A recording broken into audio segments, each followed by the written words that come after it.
Thank you, everybody, and I hope everybody had a great Memorial Day weekend. I hope in your own way that you made sure that we honored. I'm going to take the mask off. I do have the mask. That we honored our veterans properly, for it was their ultimate sacrifice that allowed us to lead the lives we lead, whether good or bad. Before I go into update remarks, we are in desperate need.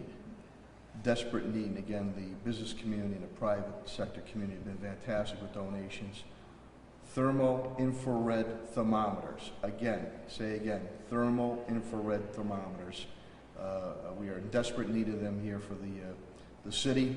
I've been able to obtain some through donations, and some are still awaiting on order, but if you can do that, that will be greatly and deeply appreciative from there. We're going to change the pattern a little bit today.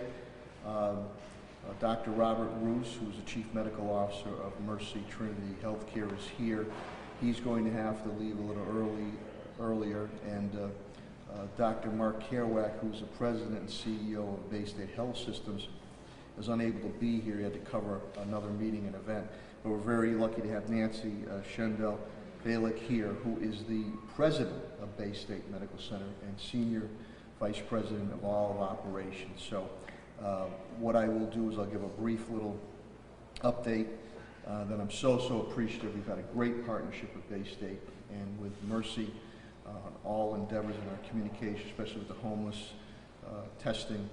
So after I give my update, I will bring them up to give their updates, and subsequently, right after their updates, I will allow the press to ask any and all questions of Nancy and Dr. Roos, because they have to leave, and then we'll go back into my cabinet heads update. It is great to have the lovely young ladies, the trifecta I call them, here for our sign language, and I deeply appreciate that they're here. Let me give you a quick rundown. We're starting to see a bit of a decent or a good trend in our numbers. Friday we finished up, there was 43 new cases, Saturday 28, Sunday 21, Monday 27. So over the long weekend we had a total of 119, which gets us to a complete total of 2,261. Commissioner Helen Colton Harris will go into it a little more specific, but you'll see in our bar graphs that Billy Baker, a communication director, posts every day. You start to see a trend, which is good, decent, good trend. AG Maura Healy had reached out to me Thursday evening, Friday morning we spoke. She wanted to know of any needs that we might have here in the city of Springfield, our continued attack to defeat COVID-19 coronavirus. And I spoke with another good friend, Governor Baker, Saturday evening for a check-in update. Again, Memorial Day events, we held our event here at City Hall. We'll always remember and never forget, and we were very honored to have Chairman Neil, Congressman Neil Ritchie here for that event. As you know, Thursday, and I appreciate the media, the print, radio and TV media, you've been great getting out information and communication, which is key. The City Hall reopening aspects, we detailed it. Thursday, you might have some questions that my cabinet heads can answer, but that technically, we're doing a test run today, technically starts tomorrow with City Hall reopening, appointment basis, and all the protective aspects that we're doing not only for our residents and business community, but to preserve and protect our city employees. Helen will get a little more into it, but we told you we were going to give you a little bit of a breakdown. One death is too much, too many. 92 deaths of Springfield residents have been incurred. This dates back as of May 20th. Of that, 48 long-term care facilities, which breaks down to about 52.2%. 44 residential, 47.8%. Helen said she would get us, and she got us the ethnic breakdown. Caucasian or white, 46, which is a split, 50%. African American black is 19, which is 20.6%. Hispanic is 26, which is 28.2%. Asian is 1, which is 0.01%. And God rest all their souls, and my thoughts and prayers and sympathy go out to their family and loved ones. Homeless, and I'm very pleased. We've been able to stay on top of this. We moved immediately with my city team to put together the medical triage tenting, which I feel which has paid dividends, and the partnership with Bay State and Mercy has been fantastic. They've also expanded their testing tremendously for the average person, whether our neighborhood centers in Brightwood, Plainfield Street, North End, standing up at Mason Square, Carew Street, High Street, and Mercy. So overall, we've tested 187 of the homeless population. Only nine were positive, which breaks down to a 4.8%.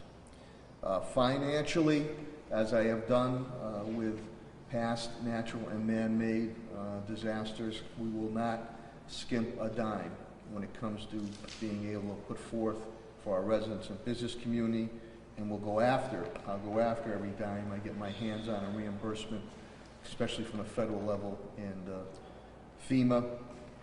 And we have the same consultant that we used during the tornado, the freak nor'easter, the gas explosion, and now this pandemic.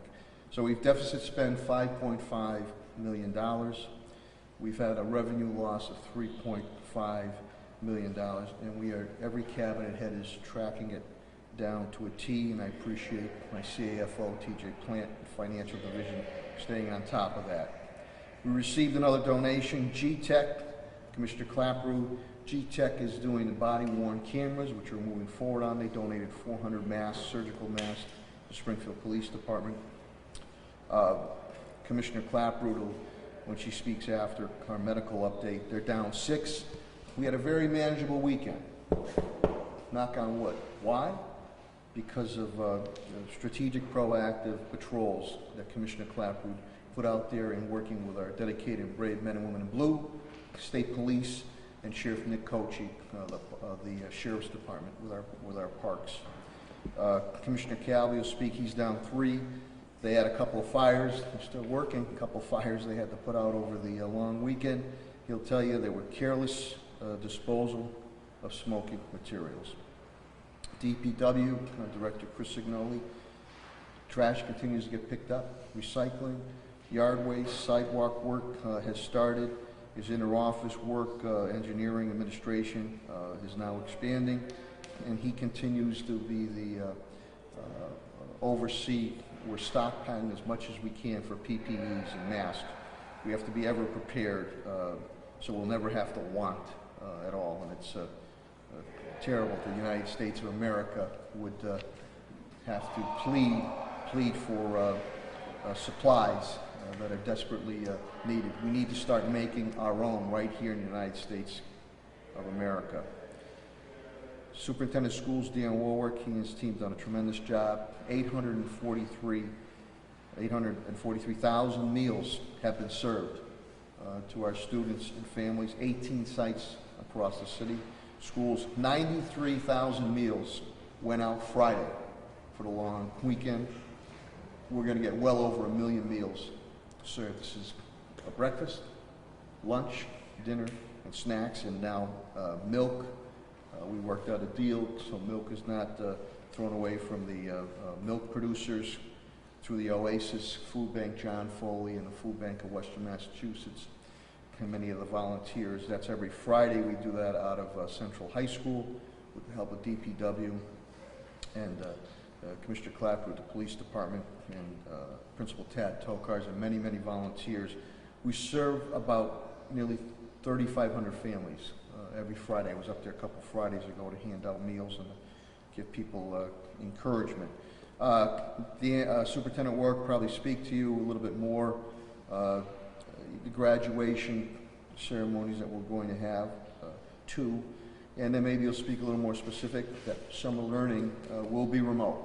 Summer learning will be remote. I touched upon that a little on Thursday. And Pat Sullivan, Director of Parks and Facilities Manager at the Wizard of Oz. We had a good weekend in the parks. Good weekend in the parks because of the proactive patrols and notices we put out there. And we had a good weekend on the golf courses too. People abiding by that.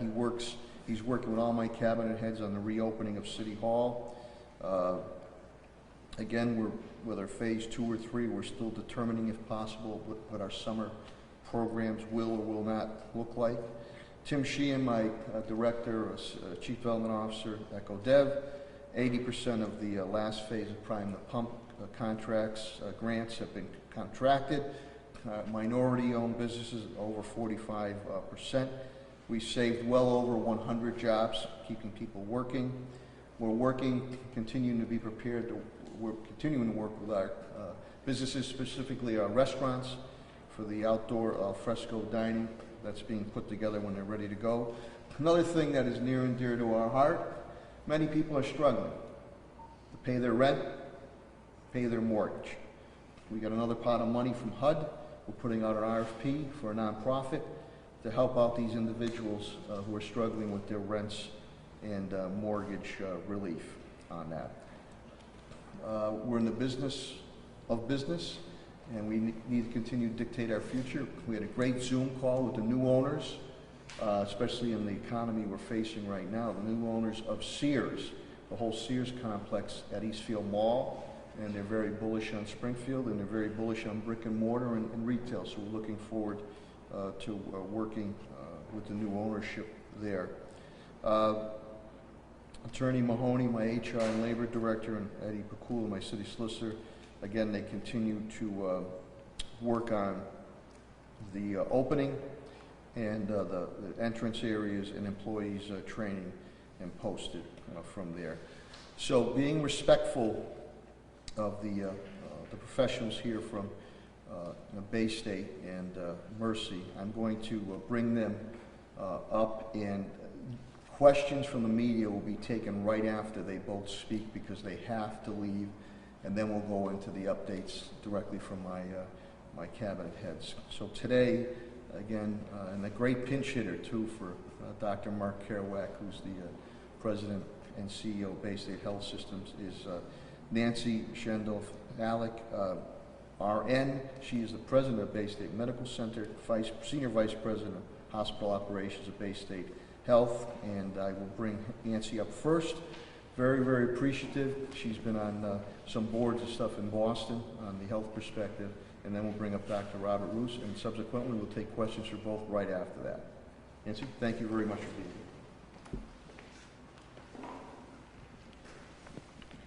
Thank you, Mayor Sarno, and thank you to the media for sharing important information for our communities.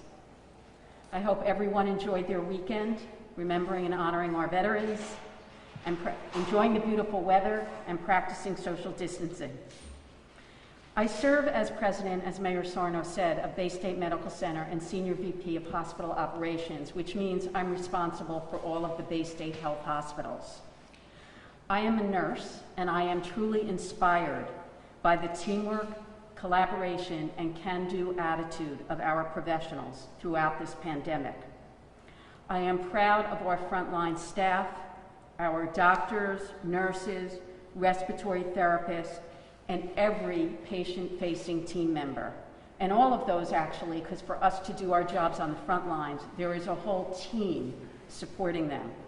Safety is and will always be our #1 priority. I am fortunate to serve on the governor's phone calls every day with 8 other Massachusetts hospital CEOs. We are planning for every aspect of this pandemic, and the governor is focused on a safe reopening and ensuring that the citizens of the Commonwealth will be well cared for should a surge emerge. I want to recognize Dr. Mark Kerouac for serving on the Governor's Reopening Advisory Board. He is the only hospital health system CEO to work on the reopening, and they just completed their work last weekend. The governor is planning a phased approach driven by data. Advancing to the next phase will require a continued downward trend of cases and assurance that we can safely care for all who need us if a surge occurs. This week, Bay State Health will attest to meeting the criteria to begin additional services. So what does attesting mean? That we have surge capacity, that we can increase our intensive care unit and medical surgical beds if needed, that we will reopen pediatric ICU and inpatient behavioral health. But I do want to say Bay State Health never closed these services. Throughout this pandemic, our pediatric intensive care unit has remained open, and all of our hospitals have kept open their behavioral health units. That we have a 14-day supply of personal protective equipment. That we meet certain public health and safety standards. So these are workforce safety, that we ensure our workers are safe by providing screening, masking, social distancing. That our patients are safe, again, that we screen them, that we can test where appropriate, and we continue to limit visitation as we are now, because every person that doesn't enter our hospitals is one that can prevent spreading the COVID virus. And that we practice strict infection control, including social distancing, signage, and cleaning practices, and that we create non-COVID care zones, which we have done. And that we have a governance structure, which we are using our incident command to make sure we meet all of these clinical capacity and safety standards. And what does this mean? That in addition to providing urgent and emergent care, we can begin high priority preventive services, such as pediatric care and chronic disease management for high-risk patients. Additionally, our providers can proceed with procedures they deem urgent that cannot be delivered remotely and would lead to worsening of a patient's condition. So for our numbers, we have had 1,677 cases diagnosed since the onset. Our numbers across the system and at Bay State Medical Center continue to trend down. Our high was on April 8th with 173 patients, and now at Bay State Medical Center we have 63 positive cases with 19 in the intensive care unit. We have a total of 66 patients across all of our hospitals. This represents only 12% of our adult capacity, which means we have 88% of patients who are non-COVID. And we have closed both medical surgical and intensive care COVID care units. We are able to expand beds should the need arise. We have created COVID and non-COVID care zones. We know that there is fear about coming to the hospital. We are working diligently and have made the necessary changes to ensure your safety, and I want you all to know that you should seek care if you need it. We have made changes to scheduling and to our physical environments to ensure social distancing. We have strict protocols for cleaning and sanitizing all care areas. We are ready and able to care for you. As you know, Bay State Medical Center is the tertiary academic medical center for Western Massachusetts. We are pleased that we have 4 distinct treatment pathways for COVID-positive patients, 2 of which are actual clinical studies, part of national research trials. Remdesivir, we have 28 patients via emergency authorization. Convalescent plasma, we are treating through an expanded program through the Mayo Clinic. And then we have clinical trials on both hydroxychloroquine and a monoclonal antibody, which is over 100 patients involved in research today at Bay State Medical Center. We are also performing serologic antibody testing to see if individuals have antibodies.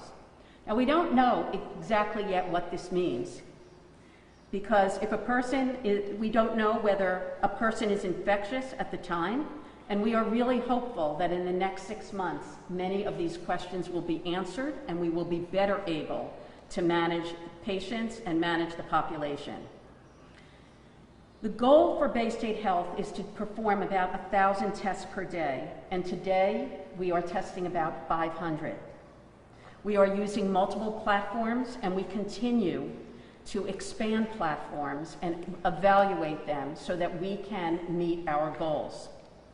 As you know, testing remains a national issue, and our governor is committed to increasing testing dramatically and having Massachusetts as a leader in the nation. And he has applied for a federal grant. So today in the Commonwealth, we test about 10,000 patients a day. The goal is to be at about 30,000 by the fall and 50,000 per day by the end of the year. This will greatly enhance our ability to manage and to live in a new normal environment. So in addition to testing at our Bay State Health sites, Springfield, Greenfield, Westfield, and and doing the testing for Friends of the Homeless, we will be testing at foster homes beginning June 1st. Just as with testing and testing materials and reagents, we have many vendors supplying personal protective equipment. We have created a new role of PPE coaches that monitor staff putting on and off their personal protective equipment. That must be done very disciplined, with diligence, so that you do not infect yourself when you come out of a patient room.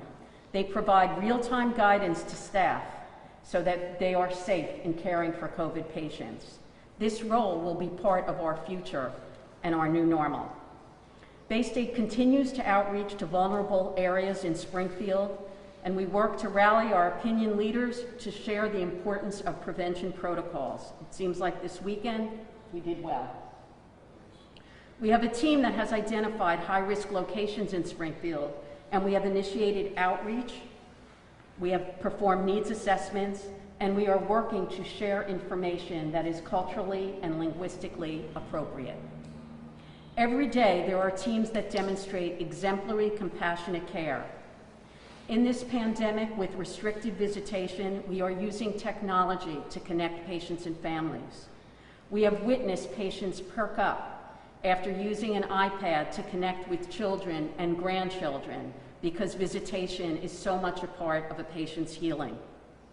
We celebrate patients well enough to go home, and we do what's called a Code Rocky, where the Rocky theme song plays and a patient with their permission receives applause and a standing ovation. We are approaching 500 Code Rockies. And this fulfills not only the patient, but it brings joy to the healthcare providers, because many of them, if you work in the ED or ICU, may not see the patient full recovery. It is also wonderful to know that 727 babies have been born since the start of the pandemic, bringing joy and new life to our community. So I want you to know, throughout Bay State Health, we are focused on safety for our patients and safety in our environments to protect all who provide care and those supporting those that provide care. We want you to know that we will be ready if there is a surge of COVID-19 patients. We are ready to care for you and your families to deliver preventive, chronic, urgent, and emergent care. Thank you very much for the opportunity. Thank you, Nancy, very, very much. And we're also joined on a medical front who's been a great partner, Patrick Leonardo, Operations Manager for AMR, not only in medical, but he's worked with us on our homeless triage medical tent. Nancy, thank you very much. I'm going to bring up Dr. Robert Roos, who's the Chief Medical Officer from Mercy Trinity Health Systems.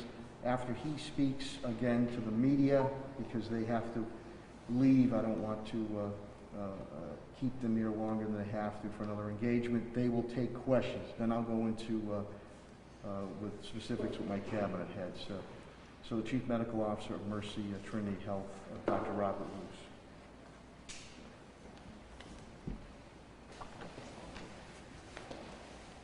Good morning, everyone, and thank you, Mayor. Continue to be grateful and impressed with the work on behalf of your entire team.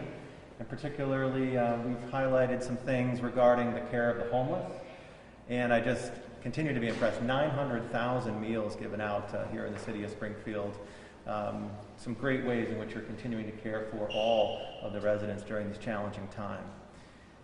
I also hope that everyone had a very nice Memorial Day weekend and was able to enjoy some friends and family as we remember and honor the lives of those who have died serving in the United States Armed Forces. All of our veterans and our military families whose lives have also been impacted by those losses. I'm called on that day to remember all the families of those who've had either served or are currently serving in the armed forces, and I am called myself to remember my grandfather, who passed away at a relatively young age from complications of exposures he had during World War II. Somewhat ironically now, as a young major, having just graduated college, going into the mainland China to defuse undetonated bombs, having arrived there just 2 days after that fateful day at Pearl Harbor. Connecting the pandemic and Memorial Day had me thinking over the weekend of first how often we've used imagery and language of war in this fight against the pandemic. Our soldiers on the front lines, battling an invisible enemy with our protective equipment. But it's also had me thinking about the tremendous and tragic loss of the lives that have died, people that have died from COVID. As of this date, there have been over 100,000 people that have lost their lives to COVID here in the United States and 350,000 globally. So lives lost here in the United States represent about 30% of the total global impact of COVID, and 3 times as many as any other country. In Massachusetts here, we know that total is over 6,400. And so whether it's culturally appropriate to call this pandemic a war or not, there's no debating the impact of the tragedy on all of us that this virus has had, as well as the need for us to have a coordinated and civic-minded response. So at its core, I believe that COVID really presents to us a societal challenge and a calling to protect each other, to promote and preserve each other's livelihood and well-beings, and to promote public health and community solidarity. What you and I do today will impact what we can do next week and the week after. It's really that direct and consequential. This past week, we saw the beginning of phase 1 of the reopening plan here in Massachusetts, which was an encouraging sign for all of us. But we must continue to follow the science and the data, or we could risk a backslide. And so in terms of that data, in our numbers at Mercy, with safety as our top priority, we too continue to see the trend in the right direction. This morning, we had 20 cases of confirmed or suspected COVID admitted to Mercy Medical Center, and over the past week, that number has fluctuated between 15 to 20 on a daily basis, with only 6 in our intensive care unit, the lowest numbers since early days in the pandemic. We've now had 3 consecutive weeks of steady declines in the numbers of patients and the percentage of our inpatient census with confirmed or suspected COVID cases, now representing lower than 15%. We've talked a lot about how we've created COVID-free zones, entrances, walkways, elevators, and entire floors, and last week we did indeed close another COVID unit, bringing us down to 1 outside of the intensive care unit. In regards to testing, we've now tested over 10,500 individuals with 2,409 positive tests and nearly 8,000 negative tests. Our percentage of positive tests has also declined now over 3 consecutive weeks. And we are having an average over the past week of just 10 positive tests per day at Mercy Medical Center, and about 30 when we look at all sites that we currently include for testing. We at Mercy are also planning to attest to the criteria to bring in additional procedures over the coming week, as we've also met our standards for capacity, our care safeguards, and workplace safety and infection control.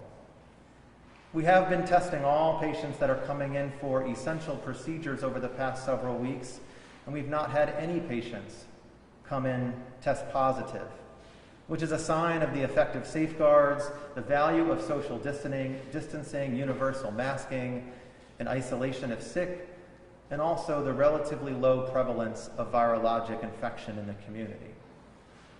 This week, we are also pleased to announce the launch of serologic antibody testing through Mercy Medical Center and Trinity Health. As you know, we've been very cautious with this. We've been wanting to ensure that the tests that we're going to use will provide as accurate results as possible, and we recognize that there are limitations to what's known about the presence or the absence of having antibodies. Yet we've also been guided by the needs of the community, and this is another example of that. We recognize that there are people that want to know if they've developed antibodies in response to a coronavirus infection. There are others for whom antibody testing may identify a prior infection when a direct viral test was not able to be performed. And there's others for whom antibody testing might be able to identify potential donors for convalescent plasma. So as we look to implement this week, we are guided by an approach of those simple principles, only using tests that have a high specificity, starting with individuals that have a medium or high prevalence of prior infection in order to minimize false positives. And so we will be starting with existing patients of Mercy and Trinity Health medical groups and some selected colleagues on a voluntary basis. And then we look to expand that out to broader groups week over week as we perform more outreach with community agencies and potentially employers as we learn more about the tests and as we develop more in-house capacity. We recognize that as businesses and activities begin to reopen, this type of testing may be very useful to understand the penetrance of the virus in the community, as well as who may or may not, but may have immunity to a future coronavirus infection. So with that, I do want to remind everyone that we're in the early phases, the early days of phase 1. We have a long and probably winding road ahead of us, and it's with all these types of tools and tests, care safeguards, and the continued focus on physical distancing, masking, and hand hygiene, and following our data that will support us moving forward together. I will say it again, what you and I do today will impact what we are able to do a few weeks from now. But I'd highlight that we've already seen some tremendous progress as a result of those efforts. Together, we have flattened the curve. Together, we've managed to acquire the necessary PPE for all of our direct care workers. Together, we have expanded testing dramatically and outreached to at-risk communities. Together, we have developed treatments, and we are studying their effectiveness.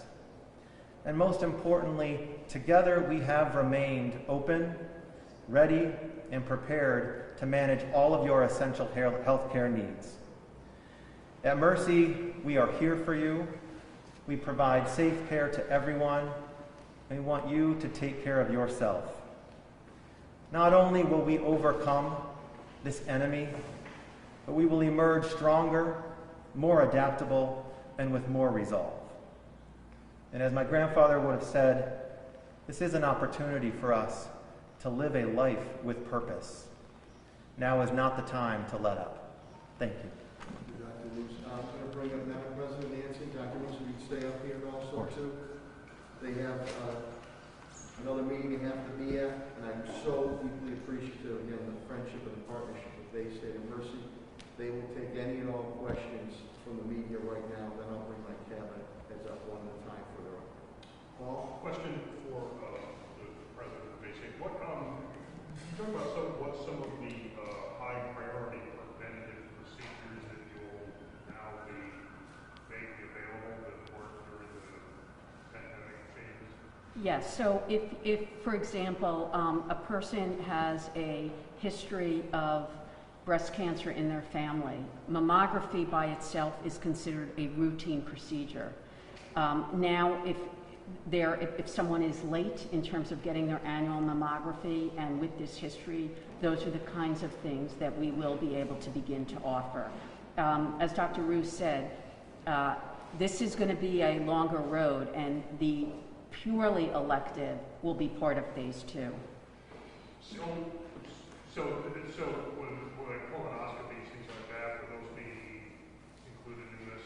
Those they will, purely preventive services will be in the next phase. So that's the next phase? Yes. So you're very limited now in what you're going to be doing?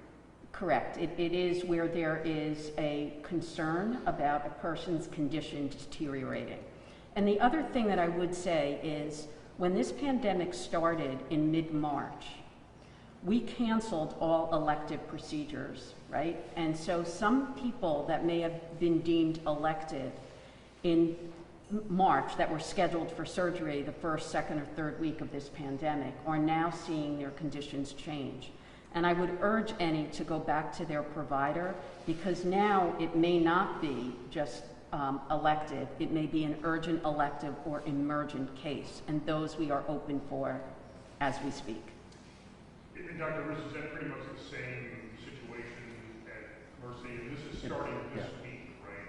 It is. So the Commonwealth put out some pretty clear guidance regarding the types of procedures and studies that would be included once hospitals and health systems attest to the criteria. So it does relate to what Nancy had said regarding procedures that can no longer be delayed due to risk of a worsening condition. This often includes things like diagnostic studies. So if there is a symptom or an abnormal prior finding coming in for that colonoscopy or that mammogram that otherwise could present an issue, but not including routine every year or 2 year, or in the case of colonoscopies, every 10-year screening exams. Any other questions? You said that the first thing you've been doing is serological testing, and you were very concerned about which one you're doing. Do you know which ones you are using? And there's been a lot of controversy about some of the ones that have been out there. Yeah, so there's a few, right? Currently, Mercy's going to be working with our reference laboratory, Ward Laboratories, which is part of Trinity Health, nationwide, in order to conduct that testing in the early days as we work to bring on a platform in-house. I'll be able to provide some more information on that once we provide that in-house. But right now, the tests that we have, we will be using are up at the highest levels of sensitivity and specificity to ensure minimizing any potential false positives. And with regard to regular testing for COVID, is there statistics or data on how much of the tests that you're performing are done in-house, like in Springfield, so it's having to be sent out somewhere to either find positive or negative? So I'll just speak for Mercy Medical Center and Life Laboratories. So we're performing between 300 and 400 tests per day, and we're performing nearly all of those in-house. We do have the ability, if we needed to be able to send some out to other labs like Quest or Genesis or others. But since we were able to expand, we have an in-house capacity at Mercy that can exceed 400 a day. So we've been able to manage that in-house. And there hasn't been any materials limitations, supplies limitations, of being able to meet that on a day-to-day basis? With the platform that we're currently using, no. It actually allows us to use a multi-collect specimen container that is widely available, for which there are thousands or tens of thousands available on hand currently. But with other platforms, there has been limitations, which is why we've moved to use this platform, which is on the Cepheid platform, to allow us to move those tests around as quickly as possible. Any other questions, Aubrey, Mike? Again, saying that, any questions for Dr. Roos, Madam President? Thank you so much for what you and your team continue to do for each and every one of us in the city of Springfield, Western Mass. And good health for you and your families and your team. Thank you, so Mayor. much. Thank you for Thanks, your Nancy. leadership. Thank you. Let's give them a round of applause. Their whole teams. Okay, now we'll go into an update from my cabinet heads. And Commissioner of Health and Human Services, Helen Carlton Harris, who has done yeoman work being my and the city's point person, will now come up and give her update. Another stylish dress she has on today. Okay. Helen? And nice shoes, too. Thank you, Mayor Sarno. It's always a pleasure to hear your comments on my shoes. I am appreciative. I want to first of all start out by thanking those individuals, those women who I am a life member of the Ladies Auxiliary of the VFW, and I want to thank, as I recognize Memorial Day, those women who have over the years been extremely supportive to our veterans and who have taken on various roles over the years in supporting not only our veterans but their families. Thank you to the community-based organizations who have reached out to me to tell me about your Beyond the Walls of City Hall activities. I am appreciative. The staff of the Department of Health and Human Services, thank you for what you do every day. And of course, Bay State and Mercy. Thank you to Jason Mann, who does the map for me once a week. I am appreciative of his support. And those members I am so impressed with and work with on a daily basis, the members of the Mayor's Cabinet. Thank you. Thank you to Mayor Sarno for his leadership and being vigilant about every aspect of this coronavirus pandemic.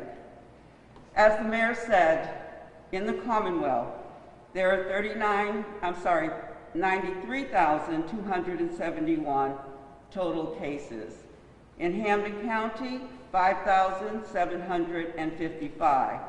The City of Springfield, 2,261. That number is 39.3% of the total cases in Hampden County. When we look at our cases in the City of Springfield, we certainly recognize that long-term care facilities account for a good deal of our cases. We are also recognizing that our frontline workers in healthcare and other businesses are also accounting for our positive cases. The deaths in the Commonwealth, 6,416. 3,924 of those are in long-term care facilities. In Hampden County, that number is 543, and the City of Springfield, as the Mayor indicated, is 92.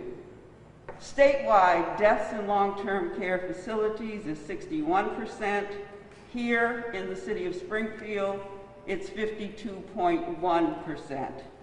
The residential addresses account for 47.8%, and this is our death data, as the Mayor indicated, as of May 20th.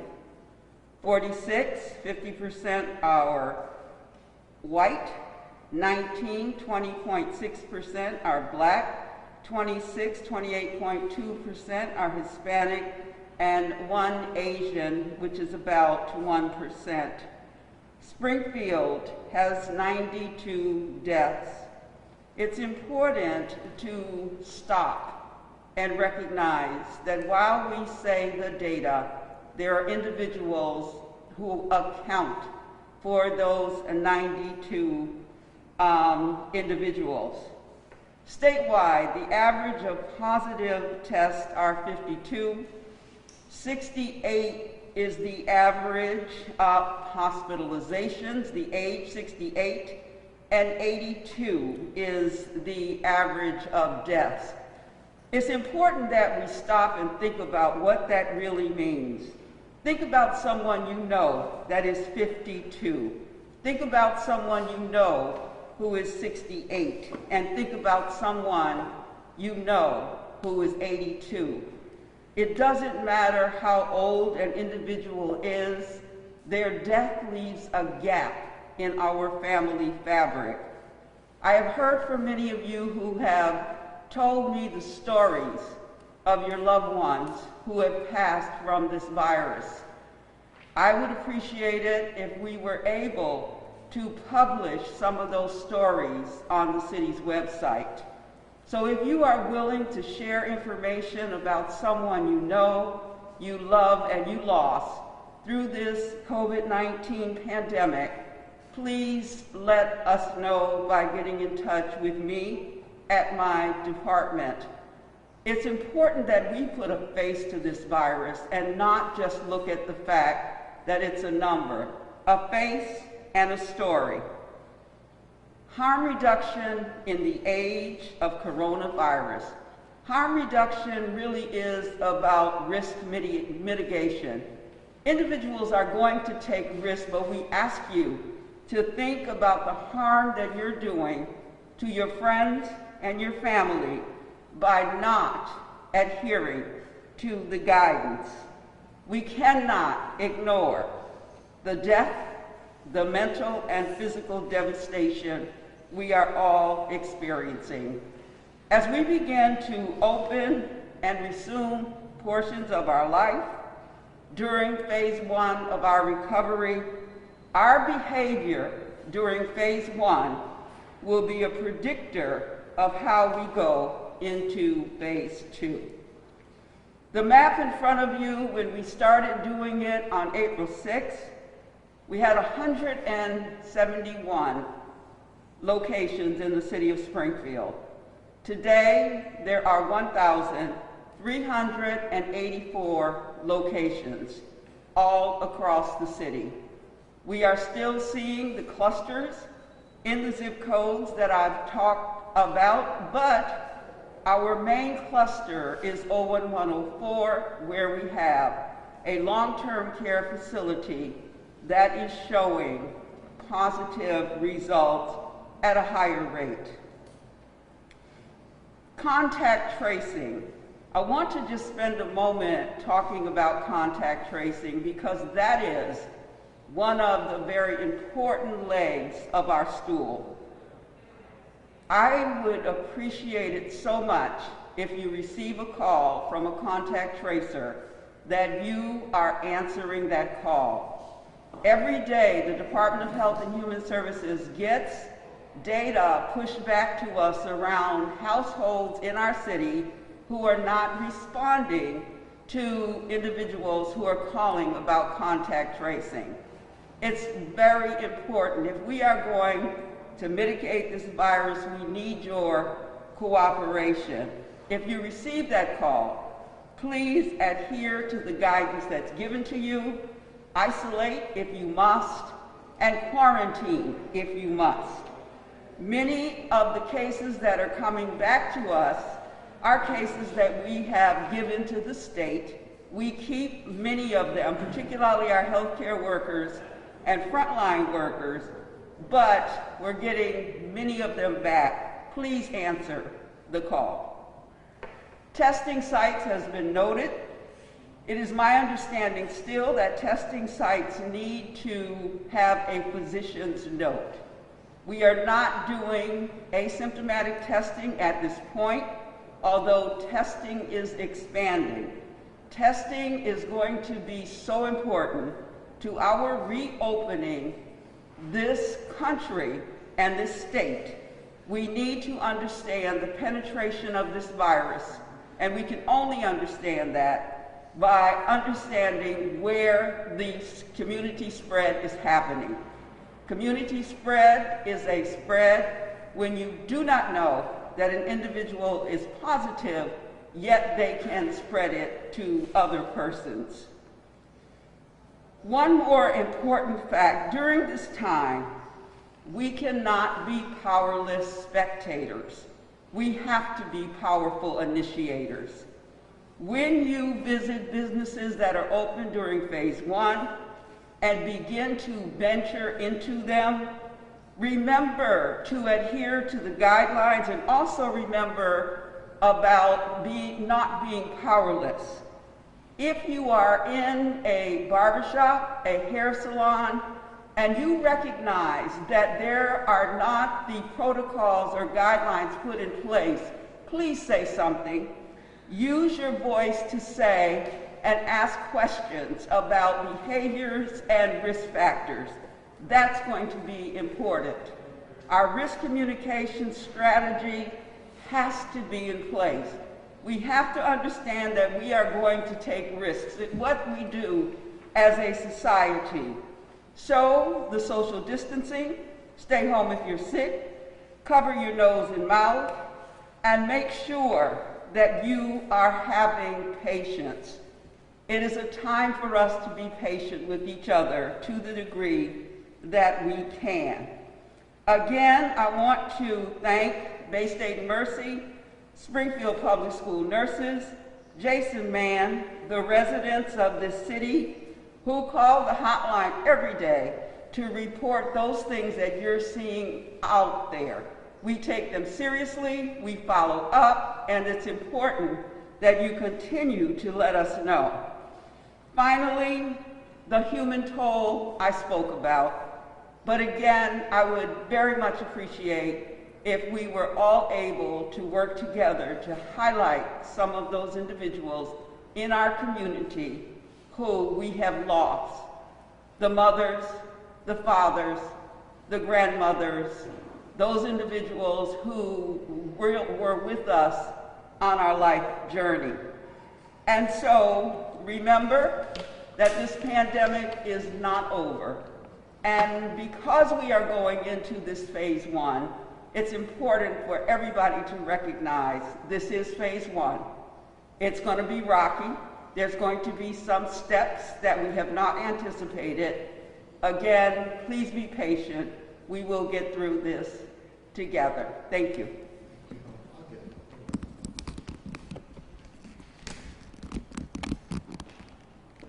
Thank you, Commissioner Helen Colton Harris. And you mentioned about hairstylists and barbers. So tonight, I'll finally be able to get a trim, an appointment to get a haircut on that. So, but we have to be patient, and if you do see operations that are not functioning properly, we need to know that so we can educate the residents and business community of the city of Springfield. We're all anxious to reopen, and again, City Hall will be reopening tomorrow on appointment basis, and we're working as soon as the governor that go ahead in phase two with the other businesses, we'll work hand in hand with those businesses. Just like a chess match, we have put together a plan. All the things we've done to reduce the spread of the community mitigation, the spread of it, and partnering with our hospitals. So if and when, and I'm knocking on wood, if and when a spike is to occur, Bay State and Mercy can handle it, if and when. In the meantime, we need to continue. I know it's common sense, seems common sense or basic, but wear those masks when you're out and about. The social distancing, physical distancing is important. Wash your hands constantly. If you don't feel good, stay home. That's extremely important. And the last thing I'll say before I bring up the public safety component of this press conference is that one word, confidence. And we're continuing to move toward building public confidence, business confidence, and consumer confidence.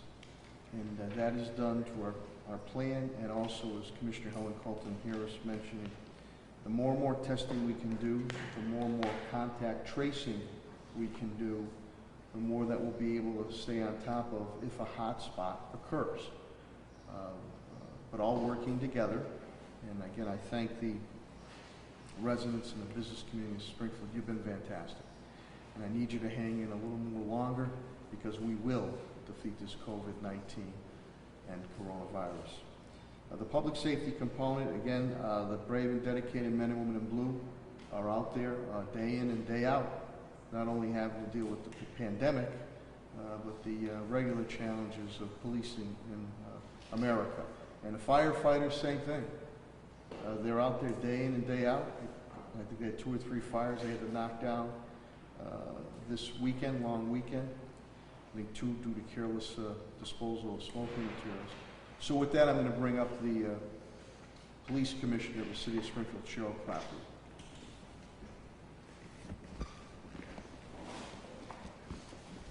Thank you, Mayor. Good morning. Pleased to report that we're down just six officers because of COVID. We have a pretty good workforce going for us right now, so we were able to use many of the patrols over the weekend to help out. I think that helped keep things pretty much in order. We were out on bicycles, walking, and motorcycles, along with regular patrol, so with the assistance of Parks Department employees under Pat Sullivan, and I think it was a very good weekend for those who wanted to walk around Forest Park or any other parks in the city. The weekend was very manageable.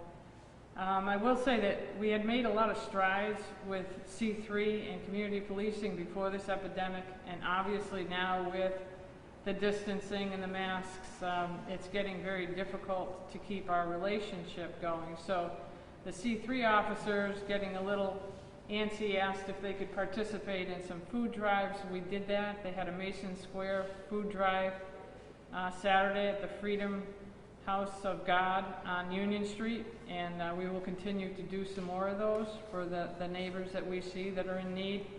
We help on Fridays along with DPW and everyone else at Central High School at that food giveaway. And Captain Kane, who is in charge of midnight to 8, said that that's my younger officers on midnight to 8. They wanted to do something, so we have agreed every day we put boxes in front of the station, and you can drop off non-perishable food items there. And Squad A, the midnight to 8 officers, would like to give them out to people they meet and see in need during this time. So I will also say that as far as obeying the mask orders, I thank everybody and their cooperation. We have not had to issue a violation for not wearing the mask, and we have handed out several of the surgical masks if you need them, and I thank GTEC for that donation of 400. Thank you, Mayor. Thank you, Commissioner Clapper. And now the Fire Commissioner of the City of Springfield, Bernard B.J. Calvert. Commissioner Calvert. Good morning, Mayor. Thank you. Good morning, everybody. As the Mayor stated, we had several fires over the weekend. A couple of them were attributed to careless disposal of smoking materials or smoking. I've reminded people before about this with being at home with the quarantine and everybody being inside. Everybody needs to be very careful with that. The next thing I'm going to talk about is we've had several, actually I'll use the word numerous calls over the weekend for illegal burning, outside burning, or brush fires. Outside burning in the city of Springfield is illegal. You cannot be burning outside your residence. You can't have campfires outside your residence. Outside cooking is permitted, but as soon as you're done cooking, you have to put the fire out. We've received calls for smoke in the area, which have turned out to be outside campfires, cooking fires, people just sitting outside burning a chimenea. I know people like to do that, and it's a lot of good times can be had doing that type of thing, but in the city of Springfield, that is illegal due to the density of the population. So please, no outside fires. At the fire department, we have 3 people out with COVID-type symptoms. They're awaiting testing. Our other employees who have tested positive are back to work, so we're in good shape personnel-wise at the fire department. We're keeping things going, responding to calls every day, and out there as much as we can in the community. So thank you everybody, and have a great week. Thank you, Commissioner Galvin. Thank you, Commissioner Galvin. I will now move to schools, and Superintendent Dan Warwick and his team have done a tremendous job in these challenging times. So Superintendent will give you some updates. Superintendent Dan Warwick, Springfield Public Schools.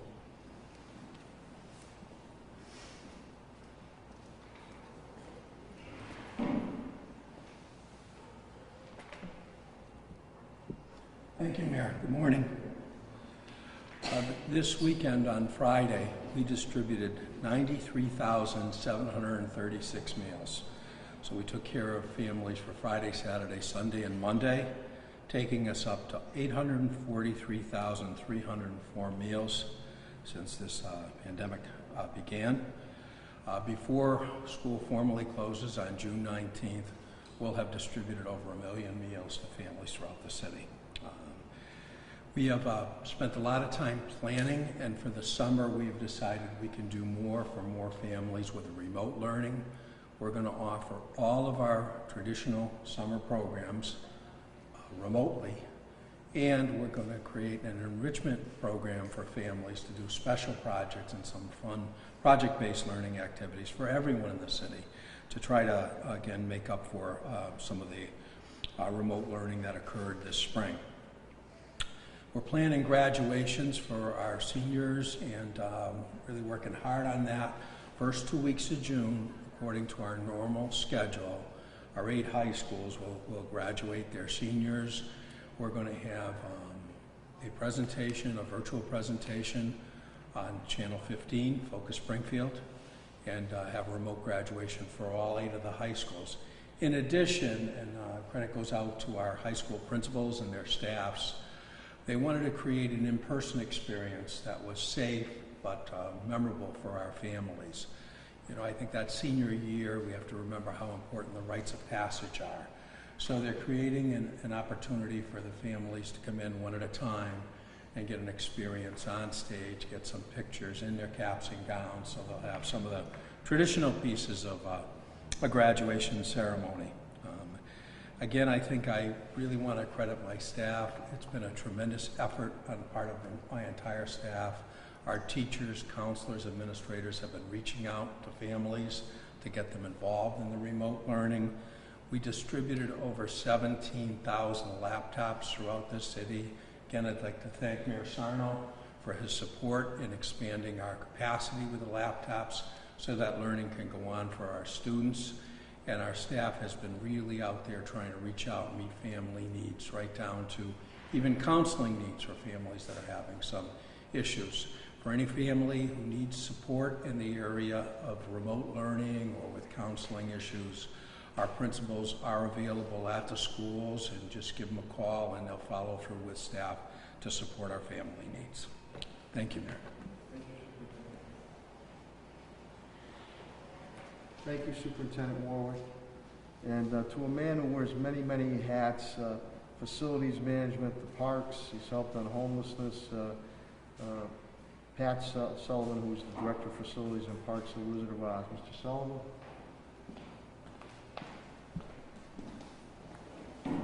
Thank you, Mayor.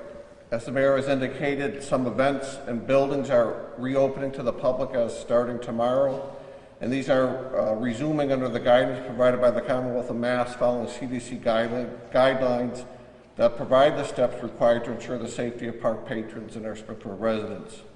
So buildings will begin receiving visitors for our residents and to do city business starting tomorrow. You will need to make an appointment prior to coming to any city building. Parks continue to be open for passive recreation. The Farmers Market in Forest Park opens today with strict guidelines. The zoo will open once again once we have the bath attendants hired to man our bathrooms in the park. Our golf courses remain open. The carts are now available for one person to rent. And the mayor has moved forward hiring bath attendants to try to get those open by the end of this week as well. Tennis courts open today in the city of Springfield. They are under strict guidelines, only 2 players per court, no double matches. And the park concessions open this weekend at both Forest Park and the golf courses. This week I will be working with our health commissioner, the mayor, and the rest of the cabinet in determining phase 2 and 3 openings, and we look forward to sharing that with everyone within the next week. Thank you. Thank you, Jack.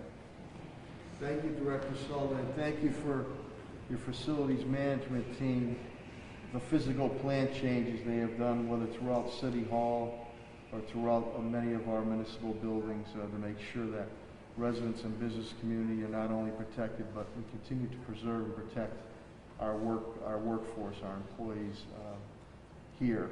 And again, DPW, your trash is getting picked up, your recycling is getting picked up, your yard waste is getting picked up. So those men and women are out there daily, and when you see them, give them a thumbs up, give them honk the horn, give them a wave. Unsung heroes. So with that I'll bring up Director Chris Signol. Director Signol.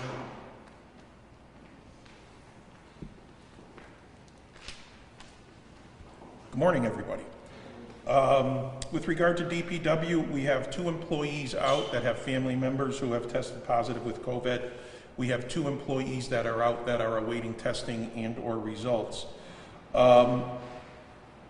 Starting, as Pat was talking about, starting this week, we're going to start to get back to normal up at Tapley Street with regard to visitors. As usual, most of the items within DPW are a call to 311. So if you have any issues with regard to trash, recycling, potholes of that nature, get in touch with 311. Our construction activities within DPW stepped up last week. We started to get back, starting to do sidewalks, starting to do in-road repairs that were needed. Administration and engineering offices inside DPW had been on a 1 day on, 2 day off. As of today, we are back to a 1 day on, 1 day off, working remotely but back in the office, knowing that activities will start to pick up with regard to the public. With regard to trash and recycling, there were some, trash specifically, there were some issues at the burn plant last week that backed up a lot of our activities, that extended some of the days. That may extend into this week a little bit. All trash will be picked up on the day that you have it out.